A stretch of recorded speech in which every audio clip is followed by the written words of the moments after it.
Dumela bakulu, the Nyame Tijan is here. Muri Zimbabwe ndadzoka zvekare nhasi ndine nyaya yandaenda kubatira iri kunzi the United States has this afternoon donated and delivered a military plane to Botswana. Right. America amene zveruda kutraya kuita guys. Amene kuti America iruda kutraya kuuraya ZANU-PF nevanhu vayo nestress iri because zvinhu ndizvo panapata kuti iri kupa Zambia zvinhu zvakadai but isiri kupa Zimbabwe. Malawi kanzi iri kupolishwa iko zvino zvapa Botswana.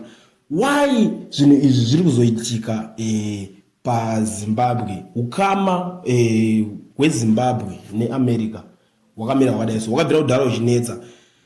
Ukama uyu wainetsera pakuti vanhu veAmerica chito vasajikidza neZimbabwe kubva kumazuva ako Mugabe. Munoziva kuti nyaya yemalanguages pane zvinhu zvavainetsana zvezve kubva paitongwa RG Mugabe kwanga kusingajikiwe rinopisa koze vanhu vekuti havana kuda kukwanisa kunyengerera America and America inyika yekuti inenge yakarova Zimbabwe nemasanctions. Saka pamwe kuti it's part of masanctions acho kana kuti it's part of kufinura I don't know.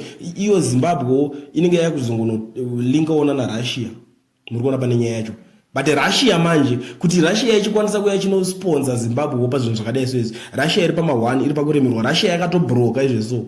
Iri too broke zvinotosiririsa because Russia inge iri kunetsa neUkraine ichitopedza maresources ayo mukunetsa neUkraine. Ukraine yacho batanga kubhekwa nedzimwe nyika kureva kuti maresources eRussia akaramba achingosvisvino ichipera. Saka kuti ichienda kunopolisha kuti iwe ichipa Zimbabwe zvinhu manje ndo panenge pachidedza zvoka paipa mukuzonzi Zimbabwe papa kubuda mashoko kuti varikuda kuti tifile lonely tichinge tichitega nyika dzese dzakatikomberedza vari kudzipa zvinhu Zimbabwe haina chiri kupuwa. Ndosaka chona kana even kana mwana wese muZimbabwe ane kabunhu kekunzwa kuda kungoti life zvimitire mahara angopuwa zvinhu mahara so bozo kona vakuru vanyu vakuchemera kuti vakati vari kusponsor zvinhu but havasi kutipa panenge pane something ipapa but ndo nyaya iri kunetsa panapa yekuti America ine kakufindura Zimbabwe iri kuita nekuda kwezvikonzero zvakawanda zvamunoziva nezvimwe zvamusingazivi.